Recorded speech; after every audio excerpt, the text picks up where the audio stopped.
जय हिंद दोस्तों, स्वागत है आपका इस वीडियो में। आज हम आपको 11th इंटरनल एनुअल एग्जामिनेशन 2022 के लिए इंग्लिश के ओरिजिनल पेपर का सॉल्यूशन देने वाले हैं। जी हाँ, यह ओरिजिनल पेपर है जो आपके एग्जाम में पूछा गया है।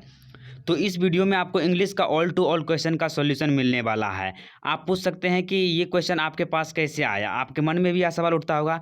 तो हम आपको बता देते हैं कि हमारे यहाँ के कॉलेजों में इंग्लिश का एग्जाम पहले ले लिया गया, जिस कारण से हम इस क्वेश्चन को उपलब्ध करा के आपके लिए सॉल्यूशन लेकर आ चुके हैं। तो आपको इस वीडियो को शुरू से लेकर अंत तक देखना है और सभी क्वेश्चनों को अच्छे से याद कर लेना है। उसके बाद आपको परीक्षा में जाकर छाप देना है। आप बड़े ही मज़े से बनाकर आइएगा और आपको इस तरह से इसमें बताएंगे कि आपको आभास हो जाएगा कि आपने 11th का पूरा इंग्लिश पढ़ चुके हैं। तो चलिए एक एक क्वेश्चन का सॉल्यूशन करते हैं। तो ऑब्जेक्टिव में आपको 60 प्रश्न मिलेंगे, जिसमें से आपको सिर्फ 50 का ही उत्तर देना है। तो इसमें फर्स्ट क्वेश्चन है, the essay runs rules has been written by the following cricketer of India. Runs rules के राइटर कौन हैं जो क्रिकेटर ऑफ इंडिया भी रह चुके हैं? तो इसका राइट आंसर हो जाएगा ए, सुनील गावस्कर जी। सुनील गावस्कर जी जो हैं the pass of Delhi test के भी राइटर हैं, जो 11th क्लास के प्रोज सेक्शन का एक महत्वपूर्ण सा अध्याय है। सुनील गावस्कर जी के बारे में आपको थोड़ा सा जानकारी दे देते हैं कि यह एक बहुत ही अच्छे दिग्गज क्रिकेटर थे, बल्लेबाज थे, जिन्होंने क्रिकेट के क्षेत्र में महत्वपूर्ण योगदान दिए थे। नेक्स्ट प्रश्न है,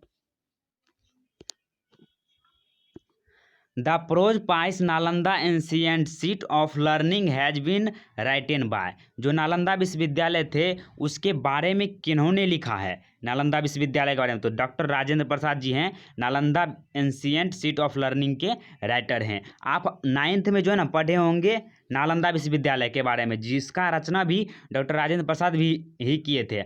और जाके 11th की इंग्लिश में भी दिया गया है डॉक्टर राजेंद्र प्रसाद द्वारा, दूसरा दिया है कि डॉक्टर राजेंद्र प्रसाद द्वारा लिखा हुआ Nalanda ancient seat of learning के राइटर हैं। तो इसका हो जाएगा right answer B, Rajendra Prasad. तीसरा क्वेश्चन है, who has called sir of cricket.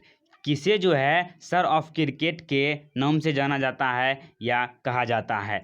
तो इसका राइट ऑप्शन हो जाएगा ए, जडेजा को। दूसरा है, चौथा क्वेश्चन है कि who was called hit man of cricket. Hit man of cricket के नाम से किसे जाना जाता है या किसे कहा जाता है? तो रोहित शर्मा को। फिर नेक्स्ट प्रश्न है कि who was called Mahi of cricket. Mahi of cricket किसे कहा जाता है? तो MS धोनी को। फिर नेक्स्ट प्रश्न है, doctor Rajendra Prasad enunciates the past glory of following university. Doctor Rajendra Prasad जो है वह किस गौरवशाली विश्वविद्यालय के बारे में चर्चा करते हैं? एनुसिएटेस। तो इसका राइट आंसर हो जाएगा डी, नालंदा यूनिवर्सिटी, नालंदा विश्वविद्यालय के बारे में डॉक्टर राजेंद्र प्रसाद उसकी गौरव का बखान करते हैं। 7 नंबर का क्वेश्चन है, doctor Rajendra Prasad was died on. Doctor Rajendra Prasad की मृत्यु कब हुई थी? तो 1962 ईस्वी में डॉक्टर राजेंद्र प्रसाद की मृत्यु हो गई थी। फिर नेक्स्ट प्रश्न है, Siddharth Chaudhary is also the author of the following. Siddharth Chaudhary किसके ऑथर हैं? तो दीक्षा के ऑथर हैं सिद्धार्थ चौधरी। ये हो जाएगा इसका राइट आंसर। उसके बाद नेक्स्ट क्वेश्चन है, who was the rich citizen of Nalanda welcome lord Buddha with his entire wealth and become his disciple. तो जो है ना, किसे रिच सिटीजन कहा जाता है जिन्होंने नालंदा विश्वविद्यालय में बुद्ध का स्वागत किया था बहुत ही अच्छे ढंग से? तो हो जाएगा इसका राइट आंसर सी, लेपा।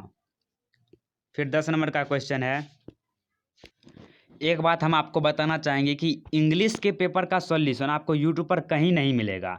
तो आप इसके लिए एक लाइक कर सकते हैं और चैनल पर पहली बार आए तो चैनल को सब्सक्राइब कर सकते हैं।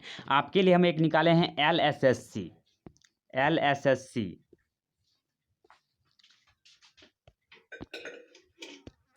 LSSC कहने का क्या अर्थ है? तो L से हो जाएगा like, share, subscribe and comment. ये चारों चीज़ आपको करना है। तो 10 नंबर के क्वेश्चन पर थे। 10 नंबर का क्वेश्चन है, the prose piece Mary froze is written by the following English writer. कौन इंग्लिश राइटर मैरी फ्रोज के लेखक हैं? तो हो जाएगा A G Gardiner. A G Gardiner Mary froze के राइटर हैं। फिर नेक्स्ट प्रश्न है, आर के नारायण वाज अवॉर्डेड विथ साहित्य अकादमी वर्ड इन। अर्थात आर के नारायण को किस वर्ष में साहित्य अकादमी पुरस्कार से सम्मानित किया गया था, अवॉर्डेड किया गया था? तो 1960 ईस्वी में किया गया था। ये हो जाएगा इसका राइट आंसर। उसके बाद 12 नंबर का क्वेश्चन है, आर के नारायण वाज डाइड ऑन। अर्थात आर के नारायण का मृत्यु कब हुआ था? 2001 ईस्वी में हुआ था। ये आधुनिक काल के ही कवि थे या प्रोज सेक्शन के हो सकते हैं। फिर 13 नंबर का क्वेश्चन है, the prose piece the rule of the road has been written by. अर्थात the rule of the road के राइटर कौन है? तो एजी गार्डिनर। सी ऑप्शन हो जाएगा इसका राइट, एजी गार्डिनर। उसके बाद नेक्स्ट प्रश्न है, the prose piece wind falls has been written by the following English writer. जो है विंड फॉल्स के राइटर कौन है? तो एजी गार्डिनर, इसका भी हो जाएगा राइट आंसर। फिर नेक्स्ट है प्रश्न, एजी गार्डिनर से ही लिया गया है जो द रूल ऑफ रोड के राइटर हैं। उसके बाद क्वेश्चन है 15 नंबर का क्वेश्चन है, A G Gardiner is widely known as. अर्थात एजी गार्डिनर को किस नाम से और भी जाना जाता है? तो अल्फा ऑफ द फ्लो के नाम से भी जाना जाता है एजी गार्डिनर को। उसके बाद नेक्स्ट प्रश्न है कि who compose the poem where the mind is without fear. अर्थात where the mind is without fear जो है ना, यह कंपोज्ड पोएम है। तो इसके लेखक जो है ना RN टैगोर हैं, रविंद्रनाथ टैगोर जी हैं। किसका? तो where the mind is without fear. फिर 17 नंबर का क्वेश्चन है, where the mind is without fear has been taken from. अर्थात where the mind is without fear कहाँ से लिया गया है? तो यह गीतांजलि से लिया गया है। बी हो जाएगा इसका राइट ऑप्शन। उसके बाद 18 नंबर क्वेश्चन है, where the mind is without fear is क्या है? Where the mind is without fear क्या है? तो यह एक एलिरिक है। ए लिरिक्स मतलब जो है ना लय प्रभाव में आप इसे गाया गया था। Where the mind is without fear को ए लिरिक हो जाएगा इसका, ए लिरिक। फिर 19 नंबर का क्वेश्चन है, who is the speaker of the poems the lamentation of the old prisoner. जो लेमेंटेशन ऑफ ओल्ड प्रिजनर थे एक पोएम, उसमें जो है ना आवाज दिया गया था, जो आवाज था वह एन ओल्ड मैन अर्थात बूढ़े व्यक्ति का था। चलिए नेक्स्ट क्वेश्चन की ओर चलते हैं। ये सभी ओरिजिनल क्वेश्चन है, आपको विश्वास करना पड़ेगा और परीक्षा में छाप कर आना होगा। तो चलिए आगे के प्रश्न को सॉल्व करते हैं। थोड़ा आप फास्ट कराएंगे क्योंकि समय बहुत आपका लॉस हो जाएगा।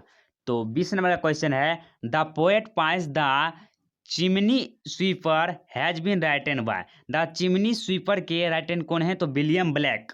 विलियम ब्लैक कर देंगे उसको। द चिमनी स्वीपर के राइटर हैं। यह क्या था? तो पोएम था।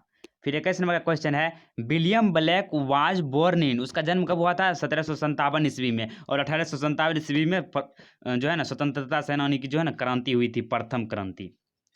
तो इसका विलियम ब्लैक का जन्म कब हुआ था? 1757 ईस्वी में। उसके बाद है 22 नंबर का question, William Blake was died on. इसकी मृत्यु अब कब हुई थी? तो 1827 ईस्वी में। फिर 23 नंबर का क्वेश्चन है, stopping by the woods in snowy evening has been taken Frost volume of verses. तो इसका राइट आंसर हो जाएगा ए बॉयज विल। फिर 24 नंबर का क्वेश्चन है, stopping bye hoods in A snowy evening is. जो है ना stopping by the hoods in A snowy evening, यह क्या है? तो यह भी एक लिरिक्स है। तो ए लिरिक्स हो जाएगा इसका। और इसके राइटर कौन है? William black. नहीं, विलियम ब्लैक नहीं होगा इसका राइटर। दूसरा क्वेश्चन है ये। उसके बाद नेक्स्ट प्रश्न है, the lamentation of the old prisoner is. यह क्या है? तो एन ऑटोबायोग्राफिकल पोएम है। उसके बाद 26 नंबर का क्वेश्चन है, who has compose the poem 3 Years she grew. तो इसका राइट आंसर हो जाएगा विलियम वर्ड्सवर्थ। विलियम वर्ड्सवर्थ हो जाएगा किसका, तो 3 इयर्स शीघ्र। फिर नेक्स्ट क्वेश्चन है 27 नंबर का प्रश्न है which is a Wordsworth lucky poem. तो हो जाएगा 3 इयर्स शीघ्र। ऊपर में जो था वही उसी क्वेश्चन को उलट कर दे दिया है। फिर 28 नंबर का क्वेश्चन है 3 इयर्स शीघ्र इज डैश, या क्या है, तो ये भी ए लिरिक्स है, ये लिरिक है। फिर 29 नंबर का क्वेश्चन है, ये आसान ही क्वेश्चन है कि the well known prose piece the guide is written by the following. देखिए जो राइटर, जो जितने भी पोएम हो गया, प्रोज हो गया, उसके राइटर हमेशा पूछा जाता है। आपने अभी तक में बहुत सारे क्वेश्चन देख चुके हैं कि पूछा गया, तो द गाइड के किस राइटर कौन है, तो R.K. नारायण जी हैं। फिर 30 नंबर का क्वेश्चन है the prose piece animals in prison is written by, तो पंडित जवाहरलाल नेहरू। ये पहला अध्याय ही है 11th इंग्लिश का, रेनबो पार्ट 1 का, तो इसका हो जाएगा जवाहरलाल नेहरू। उसके बाद 31 नंबर का क्वेश्चन है हु एज कॉल्ड एज चाचा नेहरू। चाचा नेहरू को किससे जाना जाता है, तो जवाहरलाल नेहरू को चाचा नेहरू के नाम से जाना जाता है। फिर नेक्स्ट क्वेश्चन है, ये भी जन्म और मृत्यु से रिलेटेड है कि Jawaharlal Nehru was born in, उसका जन्म कब हुआ था, 14 नवंबर 1889 ईस्वी को। देखिए यहाँ पर 1889 दिया गया है किताब में, लेकिन 14 नवंबर नहीं दिया गया था। तो आपको भी पता होगा कि चाचा नेहरू की जो है ना, पंडित जवाहरलाल नेहरू के जन्म दिवस पर ही बाल दिवस मनाया जाता है, तो वह 14 नवंबर को होता है, तो इसका जन्म 14 नवंबर को हुआ था। उसके बाद 33 नंबर क्वेश्चन है the discovery of India has been written by, अर्थात डिस्कवरी ऑफ इंडिया के राइटन कौन है, तो डॉक्टर जवाहरलाल नेहरू जी हो जाएंगे इसका। फिर 34 नंबर का क्वेश्चन है the prose piece animals in prison is a wonderful example of live and let live.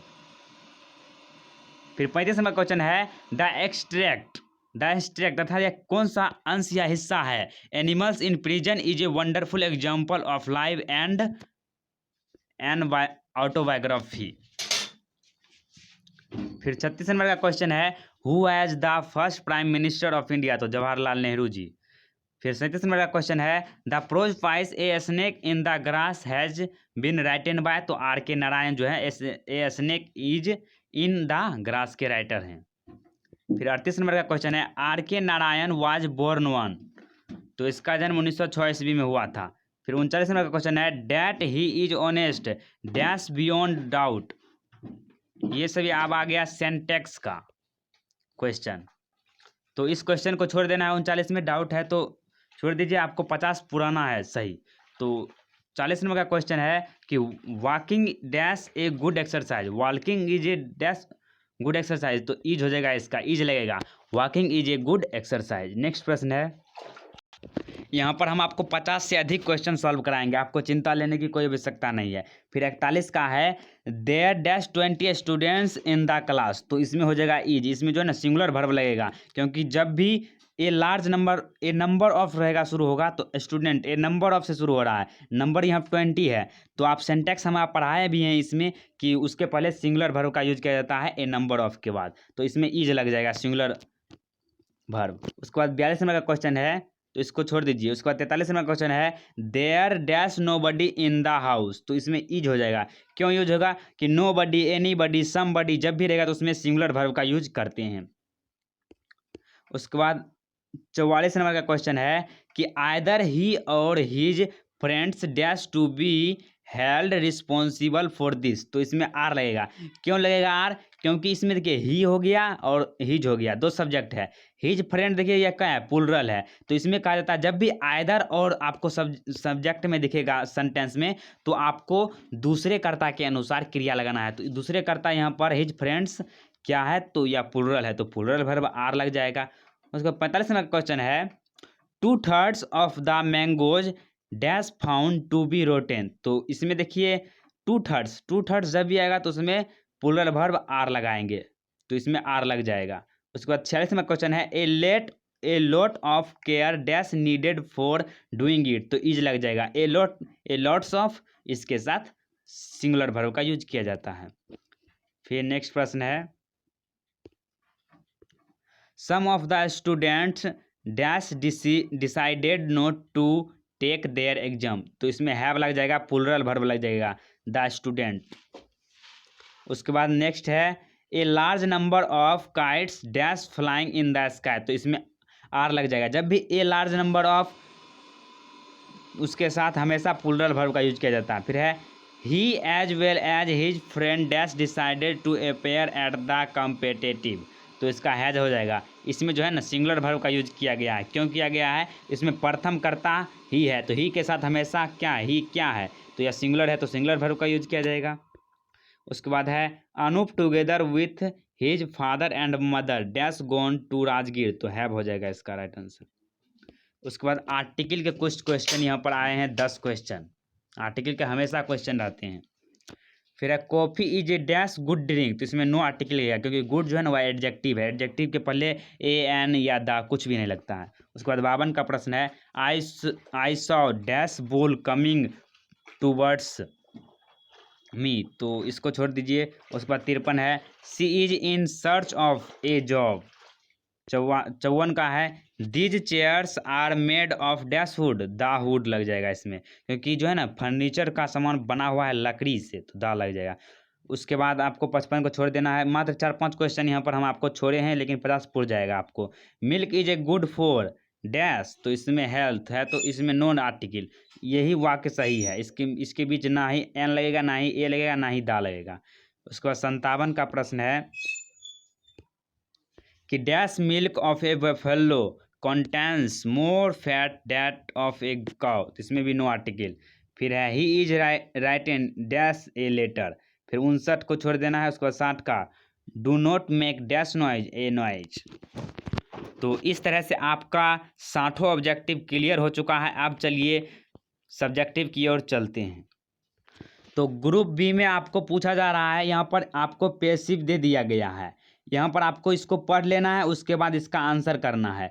जैसे में एक उदाहरण के लिए हम आपको बता देते हैं, जैसे है हु वाज बुद्ध, तो बुद्ध कौन थे, तो इसका राइट आंसर हो जाएगा। इसका लिखना है आपको कि Buddha was one of the world's greatest religious teacher, अर्थात वह पूरे विश्व में संस्कृति जो होता है उसके महान टीचर थे, गुरु थे, तो वह बुद्ध थे। इस तरह से आसान ही आप पढ़कर इसको बना सकते हैं, सॉल्व कर सकते हैं। उसके बाद दूसरा प्रश्न है 3 इसमें दिया गया है, तो यहाँ पर देखिए so that you have read and understand the poem voice of the अंडर वांटेड girl written by Sujata Bhatt. Sujata Bhatt के द्वारा जो लिखा गया था द अनवांटेड गर्ल, उसको आपको यहाँ पर पढ़ना है। उसके बाद वहाँ से जो भी आप सीखते हैं उसको यहाँ पर लिख देना है, जो भी बातें उसमें। उसके बाद चलिए ट्रांसलेशन की बात करते हैं। 3 नंबर में आपको ट्रांसलेशन पूछा जा रहा है, तो यह बहुत ही आसान ही है कि रोहित शर्मा भारतीय क्रिकेट टीम के कप्तान है। तो ये हम यहाँ पर नहीं लिखे क्योंकि जगह उतना नहीं था, बड़ा था सेंटेंस, तो इसका होगा Rohit Sharma is a captain of Indian cricket team, ये हो जाएगा। दूसरा है वे बहुत ही अच्छा इंसान भी है, he is also very nice person, एकता में बल होती है, there is strength in unity. फिर MS धोनी बहुत ही ठंडे दिमाग के हैं, तो MS Dhoni is very cool minded. फिर है गंगा की पूजा की जाती है, गंगा इज वर्शिप्ड, पूजा करना का था वर्शिप्ड। उसके बाद है 100 से 150 शब्दों में इसमें आपको है ना ऐसे लिखना है, निबंध लिखना है। क्रिकेट पर लिख सकते हैं, इंडियन फेस्टिवल पर आप लिख सकते हैं। उसके बाद शॉर्ट क्वेश्चन है। उसके बाद है ना लास्ट में एक एप्लीकेशन लिखने के लिए कहा गया है, जिसमें आपको अपने फाइनेंशियल प्रॉब्लम को दिखाना है। कुछ बुक खरीदने के लिए आपको प्रिंसिपल के पास पत्र लिखना है। तो इस तरह से आप इसका लिख सकते हैं। अगर आपको एप्लीकेशन चाहिए तो आप हमारे वीडियो पर जाकर देख सकते हैं, चैनल पर एप्लीकेशन का वीडियो पड़ा हुआ है, उसमें आपको फाइनेंशियल से लगा देना है सिर्फ। तो आज की इस वीडियो में बस इतना ही, आपको पूरा क्वेश्चन करा चुके हैं। इस तरह का वीडियो आपको शायद ही कहीं पर मिलने वाला है, तो आप इस वीडियो को लाइक कर सकते हैं और अपने दोस्तों में शेयर कर दीजिए ताकि वो भी इसका लाभ उठा पाए और परीक्षा में जमकर लिख पाए। तो मिलते हैं अगली वीडियो में, तब तक के लिए जय हिंद जय भारत।